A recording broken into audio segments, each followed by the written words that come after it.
जैसा कि आप पढ़ रहे हैं जेसन क्लासेस में आपने प्रेजेंट कंटिन्यूअस टेंस पढ़ा। प्रेजेंट कंटिन्यूअस टेंस में आपने पहचान जाना और उसमें आपने अफर्मेटिव सेंटेंस में आपने फर्स्ट रूल पढ़ा। फर्स्ट रूल में आपको यह बताया गया होगा कि यदि सब्जेक्ट सिंगुलर हो तो आप उसके साथ हेल्पिंग और इज का प्रयोग करते हैं और मेन वन में आईएनजी जोड़ देते हैं। और सेकंड रूल पढ़ेंगे। सेकंड रूल में क्या है, आई सब्जेक्ट आई के साथ आपको हेल्पिंग और एम का प्रयोग करना है, उसके बाद मेन वर्ब में आईएनजी जोड़ देना है। ठीक। और नेक्स्ट रूल पढ़ेंगे थर्ड रूल ये बताता है यदि सब्जेक्ट प्लूरल हो तो प्लूरल सब्जेक्ट के साथ आपको हेल्पिंग और आर लगाना है और मेन वर्ब में आईएनजी जोड़ देना है।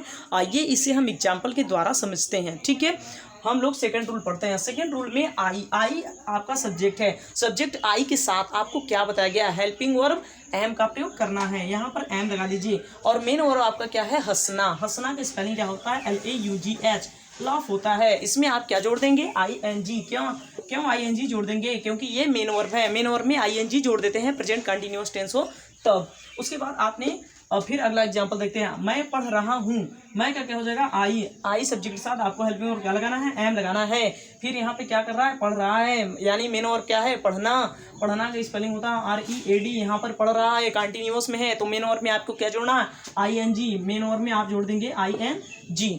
ठीक है। अब देखिए हम लोग थर्ड रूल देते हैं। जब सब्जेक्ट प्लूरल हो तो उसके साथ हेल्पिंग और आ लगाना है, मेन वर्ब आईएनजी जोड़ देना है। जैसे आप पढ़ा रहे हैं, आपका स्पेलिंग आप यहाँ पर यू क्या है, प्लूरल सब्जेक्ट है। प्लूरल सब्जेक्ट के साथ आपको हेल्पिंग वर्ब क्या लगाना है, आर लगाना है। यहाँ पर लगा दीजिए आर। और उसके बाद मेन वर्ब क्या है, पढ़ाना, यानी टीच, TEACH। यहाँ पर पढ़ा रहे हैं तो मेन वर्ब में क्या जोड़ देंगे, ING जोड़ देंगे। फिर उसके बाद फुल स्टॉप। अब नेक्स्ट देखते हैं, कवि कविताएं लिख रहे हैं, यानी यहाँ पर एक कवि की बात नहीं हो रही है, ढेर सारे कवि हैं, यानी ये सब्जेक्ट क्या है, प्लूरल है।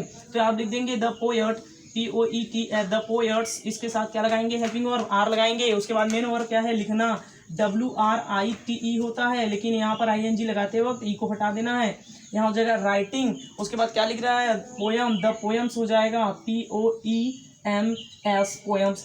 आज के लिए इतना ही, मिलेंगे नेक्स्ट वीडियो में और हम लोग जानेंगे कि निगेटिव सेंटेंस कैसे बनता है। Thank you. और लाइक एंड सब्सक्राइब करना ना भूलें, बने रहिए जेसन क्लासेस के साथ।